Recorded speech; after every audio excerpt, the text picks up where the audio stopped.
Hello everyone, welcome back to my YouTube channel Study with Nishi. So we are continue with our MCQ series. This is the part 2 of our MCQ series. तो let's start. हम अभी chapter 4 ही continue करेंगे. तो ये पहला MCQ. Marvel. एक minute. Marvel Cake is a bakery shop in Indore. They are famous for their chocolate lava cake. Now chocolate lava cake. Famous for their chocolate. Now they are planning to open a stationery shop in Satna.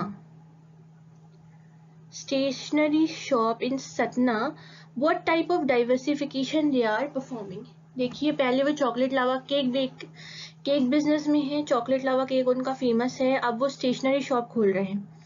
तो ये same stage पे forward backward तो movement नहीं है. Horizontal भी नहीं है कि कहीं वो केक से ब्रेड बना रहे हैं, ऐसा भी नहीं है. और इनोवेशन भी नहीं है कि कोई नई टेक्नोलॉजी है. तो आंसर क्या है? Conglomerate diversification. Next MCQ. If Sony Live and Z5 went on merger, what kind of merger they perform? Sony Live Z5. Sony Live and Z5 दोनों क्या है? दोनों ही एंटरटेनमेंट है, ऑनलाइन स्ट्रीमिंग में है. तो ये क्या होगा? वर्टिकल तो नहीं होगा, को जेनेरिक भी नहीं है, कॉन्ग्लोमेरेट भी नहीं है. तो आंसर क्या होगा? हॉरिजॉन्टल.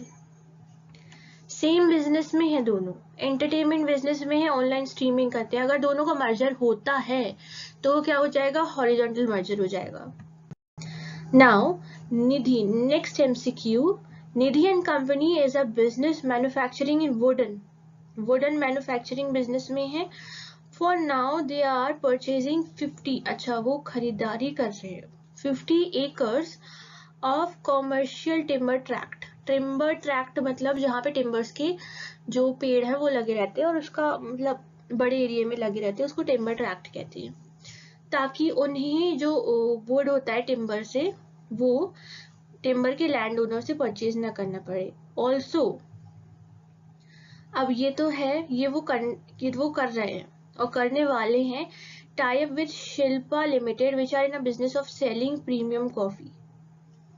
दो चीजें हो रही हैं इस केस स्टडी में. पहला, निधि एंड कंपनी जो है वो वुडन फर्नीचर बनाने के बिजनेस में है. 50 एकड़ of commercial land of timber tract वो खरीदने वाले हैं. और नेक्स्ट वो क्या करने वाले हैं? शिल्पा लिमिटेड जो है उससे टाई अप करने वाले हैं जो कि प्रीमियम कॉफी सेल करती है. तो निधि एंड कंपनी क्या कर रहे हैं? कौन सा growth strategy they are following? So backward vertical merger तो नहीं है, खुद खोल रहे हैं. अगर कोई जैसे अगर 50 एकड़ का कॉमर्शियल टिम्बर ट्रैक्ट का कोई ओनर होता और उससे वो टाइप करते, then it would be a merger. को जेनेरिक मर्जर भी नहीं है. Then forward vertical diversification and conglomerate merger नहीं, ये भी नहीं है. backward vertical diversification and conglomerate merger and backward vertical diversification and conglomerate diversification. देखिए दो confusion statement है when we talk about merger and when we talk about diversification. merger जो पहले से established है शिल्पा लिमिटेड, वो उसके साथ merge कर रहा है. merge tie up की बात करते हैं तो वो merge हो रहा है. Diversification, backward diversification. और वुडन फर्नीचर बनाते थे, अब वो खुद वुड जिससे वुड आता है टिम्बर ट्रीज, उसका लैंड वो ओन करने वाले हैं. तो मतलब वो खुद से कर रहे हैं, तो वो diversification. So it is an backward vertical diversification and conglomerate merger. ऐसा क्यों है? क्योंकि जब हम डाइवर्सिफिकेशन की बात करते हैं तो बिजनेसेस खुद से ही इनिशिएट करते हैं, लेकिन जब कॉन्ग्लोमेरेट मर्जर की बात होती है तो जो पहले से एस्टैब्लिश्ड बिजनेस है, जो अच्छा खासा रन कर रहा है, उससे टाई अप होना वो मर्जर हो जाता है. ठीक है. Now let's move to the next MCQ. When a financially strong organization takes over the financial weaker organization in an unfriendly manner during the time of recession. Recession के time पे कोई फाइनेंशियली स्ट्रॉन्ग ऑर्गेनाइजेशन किसी financially weaker organisation को take over करती है बहुत ही unfriendly manner में, तो वो क्या हो जाएगा? चलिए एलिमिनेशन करते हैं. मर्जर में दोनों ही स्ट्रॉन्ग कंपनीज होती हैं. डाइवर्सिफिकेशन फॉरवर्ड बैकवर्ड को जेनरिक कॉन्ग्लो ऐसा कुछ हो ही नहीं रहा है, टेक ओवर हो रहा है. नाउ स्ट्रैटेजिक अलायंस कोई एक स्पेसिफिक ऑब्जेक्टिव को फुलफिल करने के लिए दो ऑर्गेनाइजेशन जब आती है उसे स्ट्रैटेजिक अलायंस बोलते हैं. और स्ट्रैटेजिक अलायंस में दोनों कंपनी की इंडिविजुअल आइडेंटिटी मेंटेन रहती है. तो ये क्या हो जाएगा? एक्यूजेशन. जब एक फाइनेंशियली स्ट्रॉन्ग एक फाइनेंशियली वीकर को ओवर पावर करती है तो वो हमारा क्या हो जाता है? एक्यूजेशन हो जाता है. Let's move to the next MCQ. So Lay's new flavour, अब लेस के न्यू फ्लेवर्स आए हैं. Vintage cheese and paprika, lime and cracked pepper, macho chillies. Lay's का न्यू फ्लेवर आना क्या हो सकता है? डाइवर्सिफिकेशन तो नहीं है. प्रोडक्ट डेवलपमेंट, कोई लेस का कोई ऐसा न्यू प्रोडक्ट तो नहीं आया है. मार्केट डेवलपमेंट, किसी नए मार्केट में भी नहीं गए हैं, तो ये क्या होगा? Market penetration. थोड़ा सा चेंज करा है, फ्लेवर का चेंज हुआ है, तो वो क्या है? Market penetration. Next we talk about MCQs number 6. Ozone watch produces luxury watches in Brazil.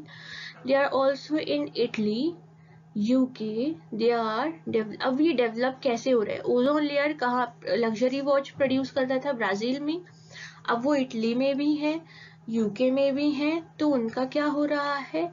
वो उनका न्यू डिस्ट्रीब्यूशन चैनल है, न्यू ज्योग्राफिकल एरिया है, तो ये काय की कंडीशंस रहती हैं? Market development. जब आपका ज्योग्राफिकल एरिया चेंज हो, डिस्ट्रीब्यूशन चैनल चेंज हो, उसे हम मार्केट डेवलपमेंट बोलते हैं. Next MCQ. Starbucks tie-up with Tata is dash. They are also getting which benefit? Tata और स्टारबक दोनों की इंडिविजुअल आइडेंटिटी मेंटेन है, दोनों का टाई अप हुआ है. स्टारबक इंडिया में आया है, तो उनका ये क्या कौन सा डाइवर्सिफिकेशन वो फॉलो कर रहे हैं? कौन सा external diversification they are following? So strategic alliance तो है, ये तो सही है. अब उनको बेनिफिट कौन सा मिल रहा है? सो बेनिफिट है पॉलिटिकल. टाटा की बहुत अच्छी रेपुटेशन है इंडिया में, पॉलिटिकली उनको सपोर्ट मिलेगा, तो टाटा के जरिए स्टारबक इंडिया में इजीली एंटर हो गया है. Next MCQ. पायल और टीका अच्छा अच्छे नाम है. फेक गोल्ड ज्वेलरी के बिजनेस में थे ढोलकपुर में 2025 तक. इन द बिगनिंग ऑफ 2026 के स्टार्ट में they started with the AD jewellery in Dholakpur. Which of the following business strategy have followed? पहले वो काय में थे? फेक गोल्ड ज्वेलरी में थे, अब वो AD ज्वेलरी में आ गए हैं. तो क्या होगा? नया प्रोडक्ट आया है, मार्केट वही है ढोलकपुर, तो answer will be product development. नया प्रोडक्ट आया है और रिलेटेड प्रोडक्ट है. नया प्रोडक्ट है बट रिलेटेड है. पहले फेक गोल्ड ज्वेलरी में थे, अब AD में आए हैं. नया product but it's related. Next MCQ. Amul ATM के बारे में आपने सुना हो, अमूल मिल्क ATM. तो अमूल ने जब अमूल मिल्क ATM खोले हैं, तो वो कौन सा डाइवर्सिफिकेशन होगा? अपनी डिस्ट्रीब्यूशन चैनल के बिजनेस में एंटर होना, कस्टमर के ज्यादा क्लोज जाना, कौन सा होता है? तो it is forward diversification. Now Haldi electronic store है जो कि रेफ्रिजरेटर सेल करता है, and they are going to merge with a coriander TV which uses which use to sell, जो कि टेलीविजन, पहले रेफ्रिजरेटर, अब वो किसके साथ मर्ज हो रहे हैं, टेलीविजन। तो कौन सा मर्जर परफॉर्म हो रहा है, इट्स ऑप्शन नंबर, अरे एक मिनट, ये है option number A, option number A को जेनेरिक मर्जर।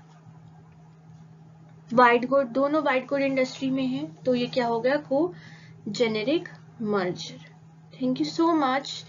लाइक कीजिए, सब्सक्राइब कीजिए, अपने फ्रेंड्स के साथ शेयर कीजिए, कमेंट कीजिए। जो भी टॉपिक आपको एमसीक्यू में बेटर वे में अंडरस्टैंड हुआ हो उसको ज़रूर कमेंट कीजिए। Thank you so much for watching and stay tuned for the next part of our MCQ series.